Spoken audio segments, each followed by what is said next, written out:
He has become known as the ambassador of the American Songbook.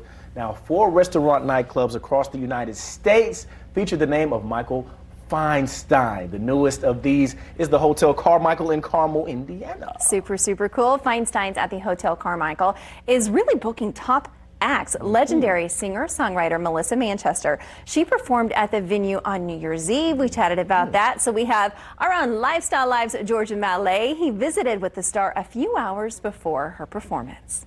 I know a lot about her, 'cause you see, baby is an awful lot like me.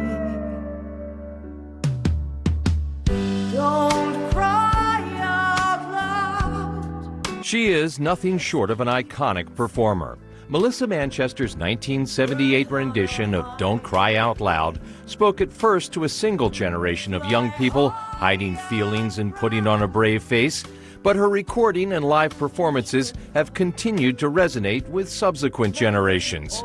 The same is true of so many of Manchester's hits.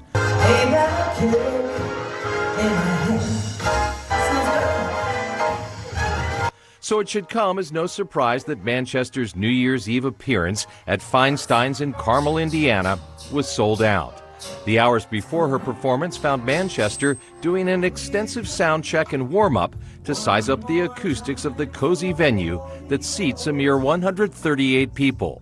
Manchester was gracious enough to take an occasional break during the warm-up and talk to us about the joy of playing an intimate venue. It's lovely. I don't know that it's preferable. I mean, I do what I do, whether it's a theater or a cabaret or an arena. You know, I love to perform. I do love the elegance of this room in this moment, and the fact that there will be real connection with people who this year will be able to celebrate the new year in a gathering. Well, the audience doesn't know that they're performing for me, but they are. So I just have to relax enough so that they lean in and do good. As with all artists, the pandemic has been tough on this singer-songwriter who so loves the energy of her live audiences. Still, the pandemic offered Manchester a new perspective on life, a perspective she chose to embrace.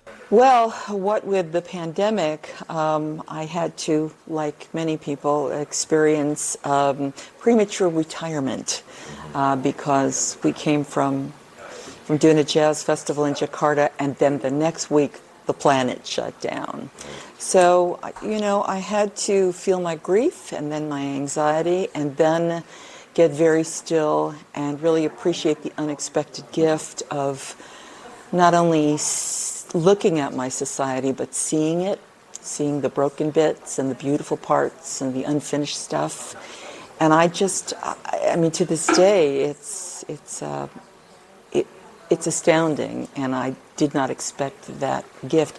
And I was writing, I've been writing. I wrote a choral suite, and I've been releasing videos once a month or once every couple of months that will end up being a project called Review. It'll be my 24th album, and it'll be released next spring. But people can follow the videos on Facebook and all the other platforms and download whatever. It's the somewhat reimagining of many of my charted hits.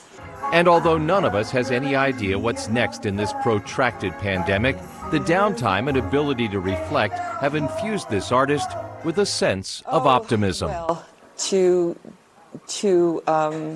have people in your life who make you feel loved and remind you of what you're worth and the value that you bring to their lives, that creates optimism to me, because it's wonderful. It's part of the jewels in the crown of life. Remember, you almost had